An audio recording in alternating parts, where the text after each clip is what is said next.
All India Radio presents Morning News.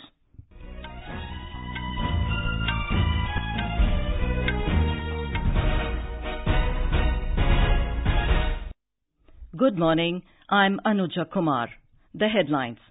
Election Commission of India introduces C-Vigil app as a pilot project to help citizens upload or give information regarding electoral malpractices during upcoming assembly elections. Graded Response Action Plan comes into force in the national capital Delhi from today to combat air pollution. Britain, France and Germany call for credible investigation into disappearance of journalist Jamal Khashoggi from Saudi consulate in Istanbul. And in tennis, Leander Paes lifts Santo Domingo Open Trophy. In cricket, India sweep Test series against West Indies 2-0.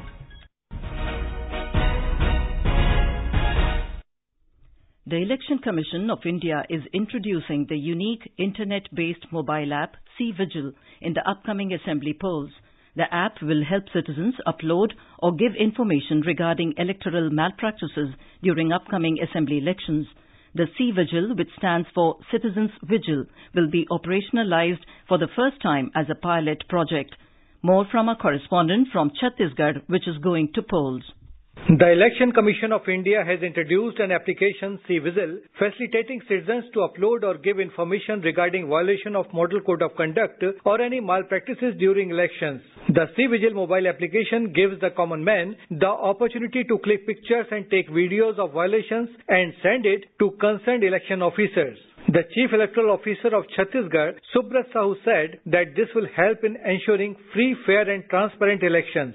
ये Android आधारित mobile app है जिसकी सहायता से कोई भी नागरिक निर्वाचन प्रक्रिया के दौरान आचार संहिता का उल्लंघन के संबंध में कोई भी गतिविधि उनको दिख रही है तो उसकी ऑनलाइन सूचना सक्षम अधिकारी को दे सकते हैं। उद्देश्य ये है कि अगर C-Vigil का उपयोग होता है तो इसमें स्वतंत्र, निष्पक्ष और पारदर्शी निर्वाचन में आम जनता अपनी सहभागिता प्रदान कर सकता है। The ECI officials will react to the grievances in a time-bound schedule to sort out the issues at once. The app will work only during the time the Model Code of Conduct is in place in a poll-bound state. Vikalp Shukla, AIR News, Raipur. An emergency action plan will be implemented in the national capital from today to combat air pollution that has begun to show a trend towards poor category. Central Pollution Control Board has predicted further fall in the air quality index in the coming days. Under the emergency plan called Graded Response Action Plan, stringent actions will be implemented based on the air quality of the city. The authority said if the air quality lies between moderate to poor category, measures like banning garbage burning and enforcing all pollution control regulations in brick-making factories and industries would be implemented. Burning of paddy straw every year during October and November and wheat straw during April in Punjab and Haryana are the major contributors of air pollution in Delhi NCR as the smoke travels towards the national capital. In Delhi, it mixes with fog and creates a toxic smoggy winter every year. Housing and Urban Affairs Minister Hardeep Puri will inaugurate the Skywalk at ITO today to provide a safe and world-class walkway to citizens of Delhi. Lieutenant Governor of Delhi, Anil Baijal, will also be present on the occasion. In a tweet, Mr. Puri said the Skywalk is one of the 5 mobility projects being funded through the Urban Development Fund of his ministry. He said Skywalk has been conceptualized, planned and totally funded by his ministry. BJP President Amit Shah has said that Modi government is continuously working for the overall development of the country. Addressing party workers in Hoshangabad in Madhya Pradesh yesterday, Mr. Shah said Bharatiya Janata Party is a party of Karyakartas and not of leaders. He said Congress party has been doing injustice to the people of the state. The BJP president said that in Madhya Pradesh assembly elections, however hard opposition parties may try, they will not be able to stand the might and dedication of BJP workers.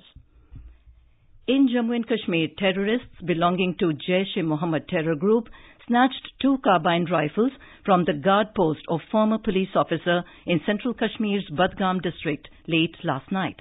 Security forces said that a group of terrorists with automatic weapons barged into the guard post at the residence of the retired police officer in Vathora Gopalpora Chadura area of the district. The terrorists beat police guards to pulp and later decamped with 2 weapons. The police personnel sustained injuries and are being treated. Talking to AIR, State Director General of Police Dilbag Singh said that the area has been cordoned off to nab the assailants. ये incident एक रात का है जहां पर बड़गाम के area में पड़ता है, जहां पर कुछ मिलिटेंट में कोई पुलिस के लोग 1-2 तैनात थे, उनके हथियार 1-2 लिए हैं। ये हमारी सर्च पार्टी रात से ऑन है और जल्द ही हम उनको रिकवर कर लेंगे। This is All India Radio giving you the news. For quick news updates round the clock, follow us on our Twitter handle @AIR News Alerts. Also, you can log on to our website newsonair.nic.in. Britain, France and Germany insisted that light must be shed on the whereabouts of journalist Jamal Khashoggi as they called for a credible investigation into his disappearance.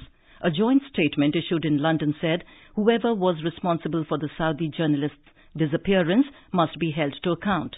Khashoggi, a Washington Post contributor, vanished after entering the Saudi consulate in Istanbul on October 2nd to obtain official documents of his upcoming marriage. Meanwhile, PTI has reported that Turkey's President Recep Tayyip Erdogan and Saudi King Salman had discussed the issue over telephone. The 2 countries also agreed to set up a joint working group to discuss the missing of Khashoggi. The White House said yesterday that the ongoing trade talks with China are unsatisfactory, alleging that China is not playing by the rules. A trade conflict between Washington and Beijing has escalated as the countries slap mounting tariffs on imports. The Trump administration imposed duties on $200 billion worth of goods from China, prompting Beijing to put tariffs on $60 billion worth of U.S. goods. When asked if this is a new Cold War between U.S. and China, the White House chief economic advisor, Larry Kudlow, told Fox News in an interview that the talks have been unsatisfactory. Kudlow acknowledged that the relationship between U.S. and China has not been positive lately. Appearing on the same Sunday talk show, the Chinese ambassador to the U.S., Cui Tiankai, refuted the allegations. Maldives Supreme Court will resume the hearings today on a complaint filed by outgoing President Abdullah Yameen to cancel the results of presidential elections held last month. President's legal team presented their case on the Elections Commission's lawyers offered its response during the first hearing held yesterday. The complaint was filed last week by Progressive Party of Maldives, in which it had claimed that it was the most farcical election in living memory, with vote rigging rampant and many people unable to cast ballots. Opposition candidate Ibrahim Mohammed Soli defeated Mr. Yameen by more than 34,000 votes, which was accepted by the latter a day after. Supreme Court has the power to cancel the elections if it feels that the irregularities taking place has the potential to change the results. Back home, the celebration of Durga Puja begins today. In West Bengal, Durga Puja is celebrated with religious fervour.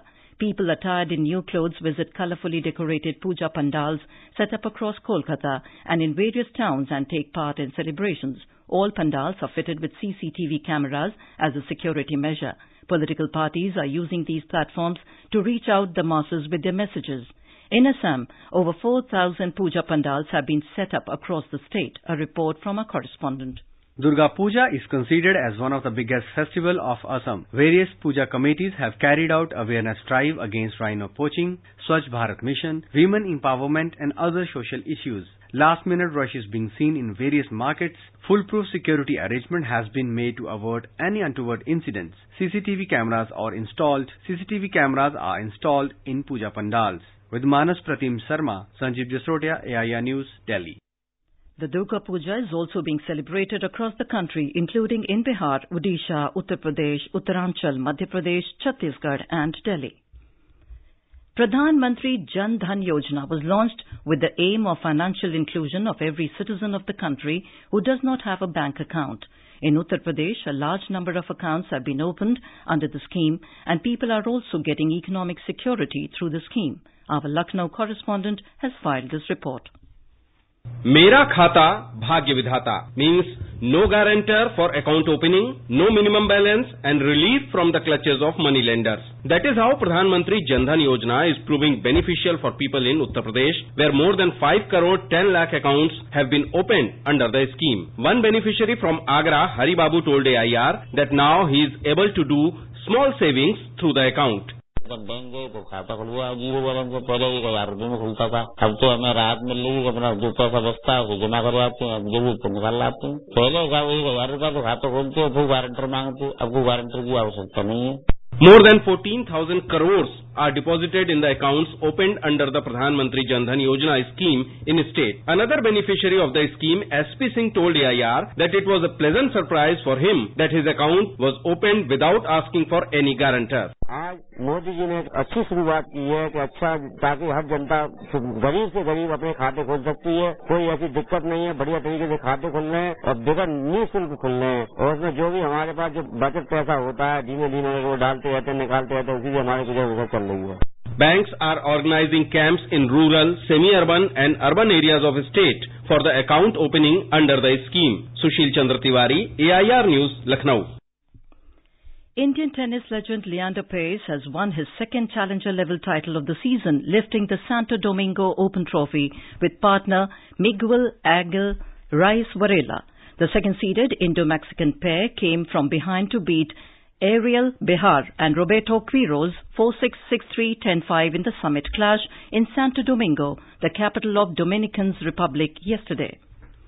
In cricket, India has swept the Test Series 2-0 against West Indies, winning the second and final match by 10 wickets in Hyderabad yesterday. India chased the meagre target of 72 runs in the second innings in just 16.1 overs without losing any wicket. West Indies were all out for 127 in the second innings. Umesh Yadav was declared player of the match for his maiden 10-wicket haul and Prithvi Shaw player of the series. For India, it is their 10th series win at home since their last defeat against England way back in 2012. And now for an overview of today's newspapers, it's over to Abhishek Kumar. Thank you, Anuja. More and more big names coming under the Me Too campaign on social media is the lead story in almost all newspapers today. The Times of India quotes the accused Junior Minister for External Affairs, M.J. Akbar, harassment charges false and fabricated. While the Statesman adds, Minister threatens legal action, indicates he has no plan to quit. Congress questions PM silence over Akbar issue. Headlines The Asian Age. A mosque in Palwal district of Haryana has come under the scrutiny of security agencies after National Investigation Agency probe found that it was allegedly built with funds from Lashkar-e-Taiba, is a report in the Indian Express. Government proposes priority access to services for honest taxpayers, is a headline in the DNA, speaking about the government's ambitious policy proposal that will help honest and consistent taxpayers in availing a variety of benefits in public services and tax-related works. The Tribune and many other papers report of a 24-year-old incident of an alleged extrajudicial killing which took place in Manipur, where a Major General and 2 colonels get life for fake kill, awarded by a general court-martial for their alleged acts of omission and commission. The Asian Age, under the headline, India Inc. is likely to post 12% growth in Q2, according to CRISIL Research, mentions about the 4th consecutive quarter of double-digit growth in the country. Union Home Minister Rajnath Singh to celebrate Dasahra and perform Shastra Puja along the sensitive Indo-Pak border with Jawans on October 19th is a story covered in the Asian Age. Under the headline, Graded Plan to Clean Delhi NCR Toxic Air, the Pioneer writes about the Central Pollution Control Board to implement a graded response action plan in Delhi NCR beginning today as the air pollution is becoming very poor.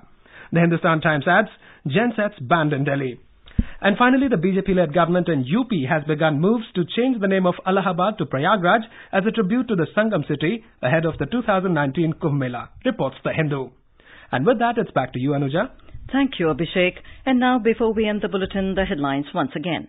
Election Commission of India introduces C-Vigil app as a pilot project to help citizens upload or give information regarding electoral malpractices during upcoming assembly elections. Graded Response Action Plan comes into force in the national capital Delhi from today to combat air pollution. Britain, France and Germany call for credible investigation into disappearance of journalist Jamal Khashoggi from Saudi consulate in Istanbul. And in tennis, legend Leander Paes lifts Santo Domingo Open Trophy. In cricket, India sweep Test Series West against West Indies 2-0.